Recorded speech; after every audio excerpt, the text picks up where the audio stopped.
Since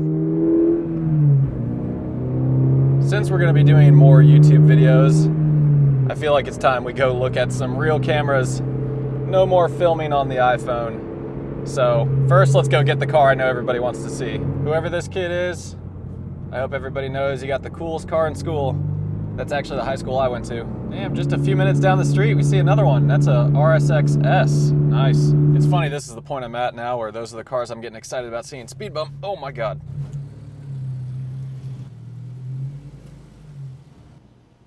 Now, unfortunately, this is where I have to keep the Integra for now. This is actually my mom's house. She's got a 2-car garage and this driveway here. This is actually where I filmed all of my Integra videos so far. I only have a 1-car garage and 1-car driveway, and it sucks. There's nothing worse than being a car creator or a car person and only having a 1-car garage. It's terrible. So until we get a shop or a new house, this is gonna be where we have to keep this car. It's only like 5 minutes from my house, so not a big deal. Man, we got caught in a bad rainstorm yesterday. Look at the wheels. Oof. Car's a little dirty, but that's all right. It's probably gonna rain again, honestly.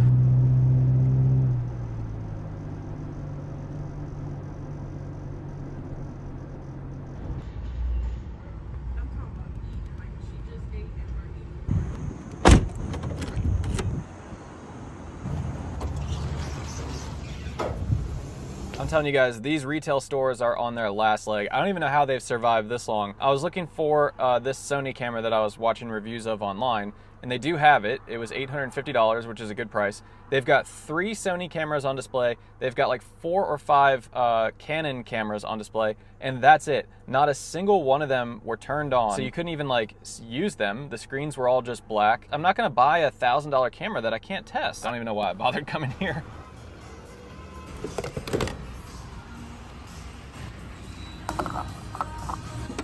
Now, I showed this in my last YouTube video, but the most recent thing I've added to the Integra is this TruHart Strut Tower Brace.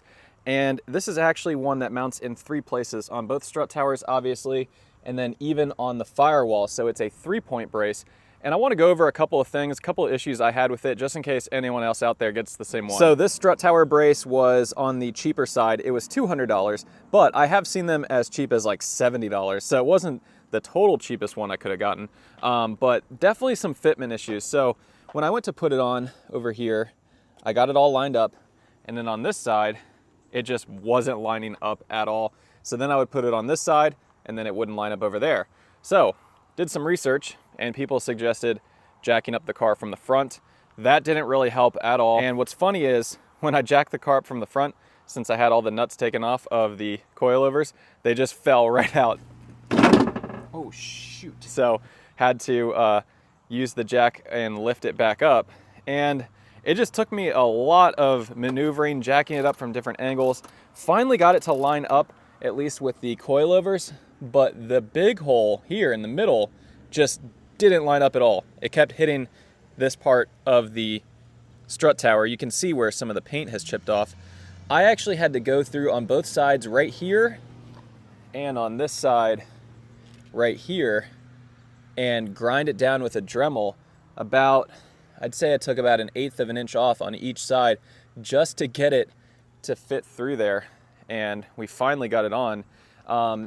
Mounting it back here wasn't that hard. I just had to lift it, put the bolts in, and then I was able to tighten them. Now with these ones on the firewall, be really careful because the firewall actually pulled out slightly.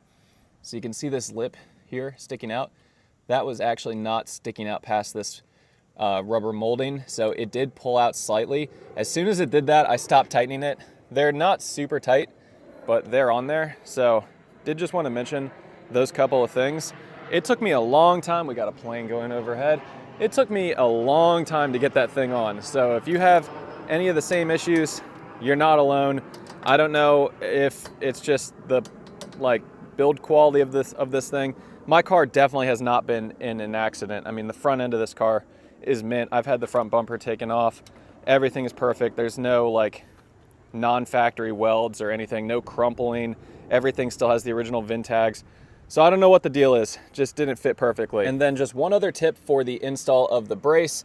This is the cruise control cable and this is the throttle cable. So I have the throttle cable going under the bar and then I have the cruise control going over it. And as you can see, there's no strain or pressure on that. There's no strain or pressure on that one. But when I had this originally going underneath it, it was pulling on this hard. So I ended up moving it over like that, much better.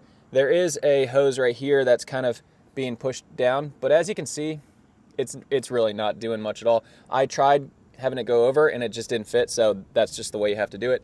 And then lastly, there's a little metal bracket right here that mounts some cables and clips to it. I just had to bend it up just slightly like that, so it was hitting right here. And if anyone else has had the same issue with either the TruHart strut bar or any other strut bar, please let me know. I saw a couple people online with one similar to this, or maybe even the same one having the same issue. And then I saw another guy who had one that looked like it was a little bit more expensive, and it literally just fell right on, so he didn't have any problems. He got pretty lucky. Yeah, so if you have any experiences, leave it in the comments. I'd love to see it. Now, I also have a very random question that I couldn't find the answer to online, so if anybody knows, please let me know. Someone suggested that I get a Skunk 2 intake manifold, and apparently that's supposed to just open up a little more power on this engine, and I thought that'd be a fun thing to do while we wait to do our big mods, either turbo or engine swap. Stay tuned. But my concern is I just put this engine cold air intake on, and to do the Skunk 2, I think they sell the intake manifold and the throttle body separately. So if I get those, will it still be compatible with this one? Like, will it still line up in the exact same spot? Or does the new intake manifold go back a little further, which would then make this piping not really fit? So if anybody knows, please let me know, because I just got that, just installed it. I really like it. I don't want to have to change it again. Also, if I do get the intake manifold, I'm gonna have to take the strut brace off. So that's gonna suck. Hopefully it goes back on easy. Okay, third parked car location of the day. Wait till you guys see what we got in here. Yes, so this is my wife's Mark IV Supra. We have to keep this one here at the storage unit. We've got mine at home. We've got the Integra, like I said, at my mom's. We got cars all over the place. But I bought something. We're gonna build it right here yesterday at Harbor Freight. Let's see what we got.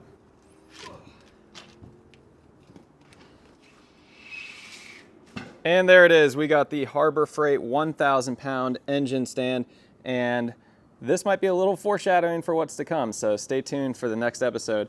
Now, this thing is a crazy deal. It's only $100 brand new from Harbor Freight, and let's go ahead and put it together. It shouldn't be too hard.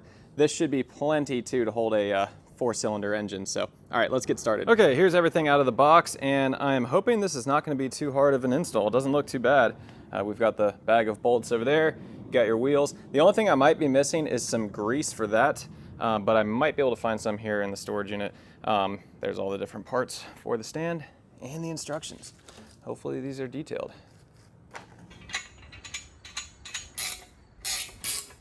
Well, maybe this is why this thing is $100. This wheel right here isn't even touching the ground, so this thing does not sit flat at all. I wheeled it out to see if it was just the floor, and it's not. But I definitely figured out the problem. Hold on. Whoops. You can see how crooked this is. So I'm gonna take this bar off here, and clearly this bracket is just welded on crooked like that. I mean, just, that's ridiculous. So I'm gonna see if I can push this side down and push that side up. We'll see. All right, so unfortunately, this is gonna have to be returned for a different one. I took the bar off, and just take a look. Let me look how crooked that is. It's just welded up tight here, and then I guess further away on this side. I tried bending it, but there's just no way, because of this flat piece, you can't really bend that up. So, yeah, that's pretty crazy. Now I know, like I said, why it was $100. All right, so to be honest with you guys, it has not been the best day. I just need something to go right. So you see this battery tie down right here? A lot of people have been pointing out how bad it looked in my videos. So I picked up this one from Cusco. This is a pretty cool looking one. I think it's like a billet aluminum. It's black, and it also came with the rods. So let's go ahead and take this one off and switch it out. Just got the two 10 millimeters. You'll need a deep socket to get to it. Ooh, yeah, that one's gonna look cool. Why is it an 11? Bro, why would they make this an 11? That's crazy. There we go, okay. What do you guys think? Does it look any better? Yeah, I'd say so.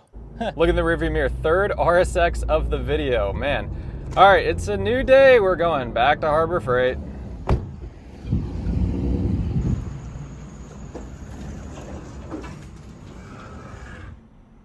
Hey, check this out. We got a Celica here. And then what would you guys think about an Eclipse build on this channel? Whew, I've been wanting one for a long time. Maybe we can get that one, I don't know. Wait, hang on, we gotta whip the UE. I saw one more car. I think it was this one. Yep, there it is. Check this out, 4-door Integra with the JDM front end. Okay. Does anybody else have neighborhoods near them where there's just like an abundance of these type of cars? This is the neighborhood near me. I always see all types of cool old Japanese stuff like that. Another Integra. Dude, we should just go car spotting in this neighborhood. That'd make a cool video. That one looking a little rough. Wait. 4th RSX, did I get it? Yes, I did. All right, yeah, we're doing a car spotting in the hood video. That's gonna be fun. Look at this guy right here.